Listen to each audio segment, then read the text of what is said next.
Hi, அனைவருக்கும் வணக்கம். 2024 மே மாதம் ஏப்ரல் மேல வந்து எலெக்ஷன் மக்களவைத் தேர்தல் வரப்போகுது. இப்படிப்பட்ட சூழ்நிலையில் நேற்று உச்சநீதிமன்றம் ஒரு தீர்ப்பு சொல்லியிருக்கிறாங்க. அது என்ன அப்படின்னா, இந்த தேர்தல் பத்திரம் அப்படிங்கிற முறை வந்து இனிமேல் ரத்து செஞ்சு அவங்க வந்து 5 பேர் கொண்ட அமர்வு வந்து இதுக்கு தீர்ப்பு சொல்லியிருக்கிறாங்க. இந்த தீர்ப்பை பற்றி நம்ம கொஞ்சம் விரிவாக பார்ப்போம். இந்த தேர்தல் பத்திரம் அப்படின்னா என்ன, இது எந்த கட்சி ஆட்சியில் இருக்கிறப்ப நடைமுறைப்படுத்தினாங்க, எந்த ஆண்டு வந்துச்சு, இதனால யார் அதிக பயன்பெற்று இருக்காங்க அப்படிங்கிறதெல்லாம் இந்த வீடியோவில் இன்னைக்கு பார்ப்போம். நான் உங்களுக்கு கார்த்திக், இந்த கார்த்திக் ரிப்போர்ட் சேனல்.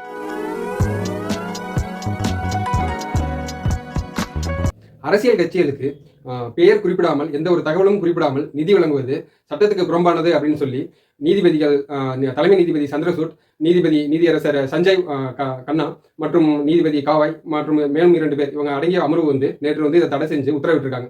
இதன் மூலமா கணக்கில் காட்டப்படாத சில பண பரிமாற்றங்கள்லாம் ஏற்படுவதாகவும், இது வந்து பல மோசடிகளுக்கும் சில ஹவாலா பணங்கள் வந்து இதில் கையாள்வதற்கும் நிறைய வழி இருக்குது அப்படின்ட்டும் இந்த நடைமுறை பார்த்தீங்கன்னா 19(1)A தகவல் உரிமையறியும் சட்டத்துக்கு ரொம்ப எதிரானதாக இருக்கிறதாகவும், இது அடிப்படை சட்ட உரிமைக்கே ரொம்ப எதிராக இருக்குது, யாராலையும் இதை பற்றி ஒரு முழு விவரங்களும் தெரிஞ்சுக்க முடியல அப்படின்ட்டும் இந்த தேர்தல் பத்திர முறையை வந்து அவங்க ரத்து செஞ்சிருக்கிறாங்க உச்சநீதிமன்றம். இந்த தேர்தல் பத்திரம் அப்படின்னா என்ன, இந்த தேர்தல் பத்திரம் அப்படின்னா முதல்ல இந்த தேர்தல் பத்திரங்கிறது 2017 பிஜேபி அரசாங்கம் இந்த சட்டத்திட்டத்தை கொண்டு வராங்க, அதாவது நடைமுறையை கொண்டு வர்றாங்க. அதாவது ஒரு தனிநபரோ அல்லது ஒரு கார்பரேட் கம்பெனியும் இல்லை யார் வேணாலும், அதாவது வாக்களிக்க உரிமை உள்ள யார் வேணாலும் இவங்களுக்கு வந்து இதாக கொடுக்கலாம், அதாவது பணமாகவோ நன்கொடையாகவோ கொடுக்கலாம். அதாவது கட்சிகளுக்கு இதை கொடுக்கலாம். அது எப்படி, எந்த முறையில் கொடுக்கலாம் அப்படின்னா, பாரத ஸ்டேட் வங்கியில் 15 நாட்கள் வேலிடிட்டி உள்ள ஒரு டிடி மூலமாக தான் இந்த பத்திரத்தை வந்து கட்சிகளுக்கு நன்கொடையாக கொடுக்குறாங்க. இதை நன்கொடையாக கொடுக்குறவங்களோட எந்த ஒரு தகவலும் வெளியில் விடப்படாது, இது ரொம்ப ரகசியமாக இது வச்சுக்கப்படும். அப்படிங்கிற சூழ்நிலையில் தான் இந்த பணம் யார் கொடுக்குறா, எந்த கம்பெனி கொடுக்குறாங்க,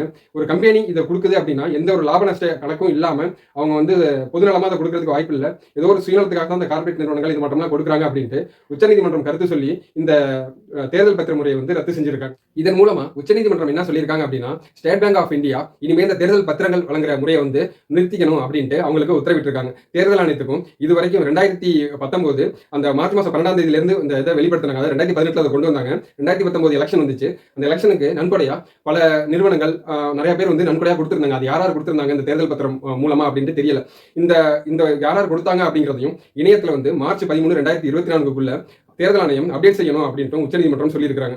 தேர்தல் பத்திரம் அப்படின்னா என்ன அப்படின்னு பார்த்துட்டோம்னா, மேலே சொன்ன மாற்றம் யார் வேணாலும் ஒரு குறிப்பிட்ட கட்சிகளுக்கு, அவர்கள் விரும்பும் கட்சிகளுக்கு நன்கொடையாக 1000மோ 1,00,000மோ 1 கோடி வரைக்கும் கூட அவங்க கொடுக்கலாம். இது யார் கொடுக்குறாங்க அப்படிங்கிற ரகசியமாக இது காக்கப்படும் அப்படின்ட்டும் அரசு சொல்லியிருந்தது. இது 2017 இந்த அறிவிப்பை வந்து அரசாங்கம் வெளியிட்டுச்சு. அதுக்கப்புறமா ஜனவரி மாதம் 2018 இது அமல்படுத்தப்பட்டுச்சு சட்டப்பூர்வமாக.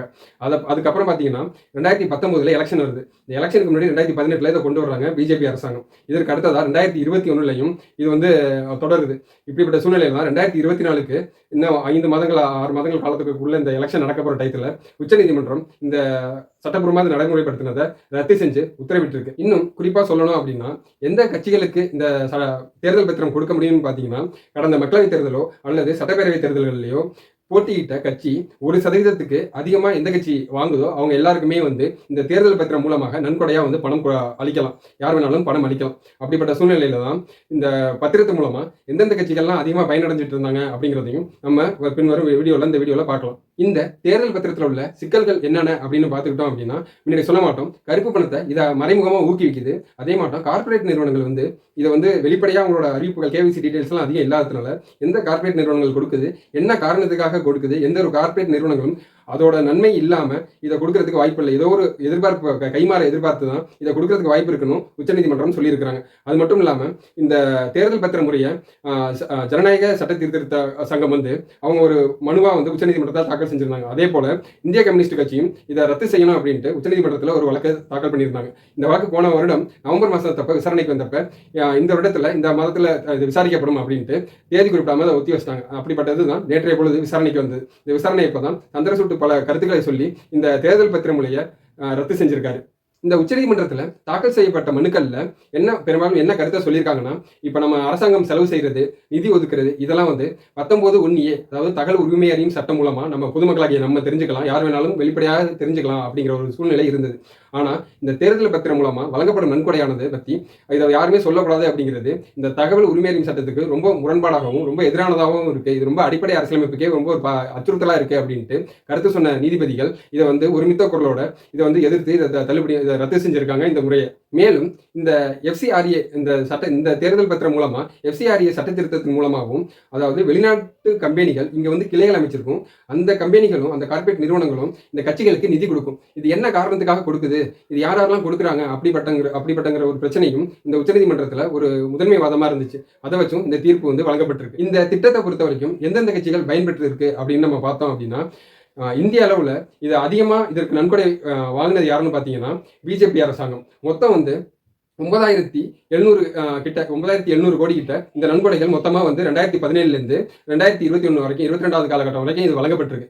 ஆனால் இந்த 9,700 கோடியில் அதாவது மோடி அரசாங்கத்துக்கு மட்டும் பிஜேபி அரசாங்கத்துக்கு மட்டும் 5,600 சில்லற கோடிகள் வந்து இது அவங்களுக்கு நன்கொடையாக பெறப்பட்டிருக்கு. இதில் பெறப்பட்ட மொத்த நன்கொடையில் 52 விழுக்காடு 52லேருந்து 58 விழுக்காடு வந்து பிஜேபி அரசாங்கத்துக்கே இது வந்து நன்கொடையாக வழங்கப்பட்டிருக்கு. இதில் அதிகமாக பெற்றிருக்கிறது பிஜேபி. இதற்கு அடுத்தபடியாக காங்கிரஸ் 948 கோடியை வந்து நன்கொடையாக பெற்றிருக்காங்க. இதற்கு அடுத்ததா திரிணாமுல் காங்கிரஸ் அதிகமாக பெற்றிருக்காங்க. இவங்கெல்லாம் வந்து ஒரு தேசிய அந்தஸ்துக்குள்ள ஒரு கட்சிகள். ஆனால் மாநில கட்சிகளை பொறுத்த வரைக்கும் திமுக இதில் அதிக நன்கொடைகளை பெற்றிருக்கிறாங்க. அவங்க கிட்டத்தட்ட 560 கோடி கிட்ட இதை நன்கொடையாக பெற்றிருக்கிறாங்க கடந்த ஒரு 5 வருடங்கள். அதிமுகவை பொறுத்த வரைக்கும் மொத்தம் ஒரு 6 கோடி கடந்த 5 வருடங்கள்ல 6 கோடி செலவு பண்ணியிருக்கிறாங்க, 6 கோடி நன்கொடையாக பெற்றிருக்காங்க.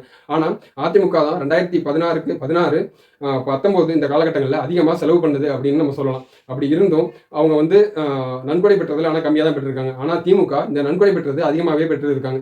மத்தியில் பிஜேபி அரசாங்கத்துக்கு ஏகப்பட்ட நன்கொடைகள் வந்திருக்கு. ஏன்னா இதை கொண்டு வந்ததும் பார்த்தீங்கன்னா பிஜேபி அரசாங்கம் தான். அடுத்த 2019 எலெக்ஷன் வரப்போது மக்களவைத் தேர்தல். ஆனால் அதற்கு முன்னதாகவே இவங்க கொண்டு வந்தாங்க. 2013 இதை கொண்டு வரப்படும் சில சட்ட திருத்தங்களை முன் வச்சாங்க காங்கிரஸ். 2013 அப்போக்கி 2014 எலெக்ஷன் இருந்துச்சு. அதை மனசில் வச்சு அவங்க அப்படி கொண்டு வந்தாங்க. ஆனால் அதை பக்காவாக பிளான் பண்ணி பிஜேபி அரசாங்கம் 2018 கொண்டு வந்து அவங்களுக்கு தேவையான நிதியை வந்து கார்பரேட் நிறுவனங்கள் மூலமாகவும் பல கோடீஸ்வரர்கள் மூலமாகவும் அவங்க பெற்றுக்கொண்டாங்க. தேர்தல் ஆணையமும் ரிசர்வ் வங்கியும் இந்த தேர்தல் பத்திரத்துக்கு என்னென்ன சொல்லியிருந்தாங்க அப்படின்னா, இது ரொம்ப அவங்களும் எதிர்த்து தான் சொல்லியிருந்தாங்க. தேர்தல் ஆணையமும் இது வந்து கருப்பு அந்த பண மதிப்பிழப்பும் அப்போ வந்துச்சு. இதனால இந்த கருப்பு பணம் வந்து இதன் மூலமா நிறையா மாற்றப்படும், இதற்கெல்லாம் வழிவகை செய்யும் அப்படின்ட்டு தேர்தல் ஆணையமும் சொல்லியிருந்தாங்க. ஆனால் மத்திய அரசோட கெடுக்கப்படினால அவங்களும் அதுக்கப்புறம் அதை வாய் திறக்கல. ஆர்பிஐயோட கவர்னரும் இதை பற்றி சொல்லியிருந்தாங்க. அதாவது ரகுராமராஜனும் அதை பற்றி ஒரு கருத்து சொல்லியிருந்தாரு. இது வந்து பண மதிப்பிழப்பு நடவடிக்கை கொண்டு வந்திருக்கிறீங்க, இது மாதிரி சூழ்நிலையில இதெல்லாம் கொண்டு வந்தீங்கன்னா நாட்டுக்கு ரொம்ப கேடு விளைவிக்கும். ஏன்னா எல்லா கருப்பு பணத்தையும் இது மூலமா ஒழிச்சுன்னு சொன்ன நீங்க திரும்பி இது மட்டும் கொண்டு வந்து இதன் மூலமா யார் கொடுக்குறாங்க அப்படிங்கிறது ஒரு லாபி பண்றதுக்கு கார்பரேட் நிறுவனங்கள்லாம் ஒரு பண லாபி பண்றதுக்கு இது ஒரு வழிவகை செஞ்சிடும். அதனால இது ரொம்ப ஆபத்தானது அப்படின்னு சொல்லியிருந்தாங்க. இதை பற்றி அரசியல் தலைவர்கள்லாம் என்ன கருத்து சொல்லியிருக்காங்கன்னு பார்த்தீங்கன்னா, காங்கிரஸ் கட்சியோட தேசிய தலைவர் மல்லிகா கார்ஜி அவங்க என்ன சொல்லியிருக்காருன்னா, இது வந்து ரொம்ப வரவேற்கத்தக்க ஒன்று அப்படின்ட்டு சொல்லியிருக்கிறாரு. இதே மாட்டம் திமுகவும் இது ரொம்ப வரவேற்று சொல்லியிருக்கிறாங்க, அதிமுகவும் இதற்கு வரவேற்று சொல்லியிருக்கிறாங்க. ஆனால் அதிமுக சொல்றப்ப மாநில கட்சின்னு பார்த்தா திமுக தான் இந்த நன்கொடையை அதிகம் பெற்று இருக்காங்க. பிஜேபி நம்ம எவ்வளோ குறை சொல்றோமோ அதே அளவுக்கு திமுகவும் இதில் பலனடைஞ்சிருக்கு. அதனால 2 கட்சியுமே ஒன்றுக்கு ஒன்று சளைச்சதில்லை அப்படின்ட்டு முறையாக தன் வாயை திறந்திருக்காரு எடப்பாடி பழனிசாமி அவர்கள். அதே போல பிஜேபி தரப்புல என்ன சொல்றாங்க அப்படின்னா, மோடியை விமர்சிக்க ஒன்றும் இல்லாததுனால எல்லாரும் இந்த தேர்தல் பத்திர முறையை வச்சு பிஜேபியை ரொம்ப கடுமையாக விமர்சிக்கிறாங்க. இது எதிர்கட்சிகளுக்கு எதுவுமே அரசை பற்றி எதிர்த்து சொல்றதுக்கு வேற எதுவும் கிடைக்கல அப்படிங்கிறதுனால இதை வச்சு எதிர்கட்சிகள் அரசியல் செய்கிறாங்க அப்படின்ட்டு பிஜேபி தலைமை இதற்கு வந்து எதிர்ப்பு தெரிவிச்சிருக்காங்க.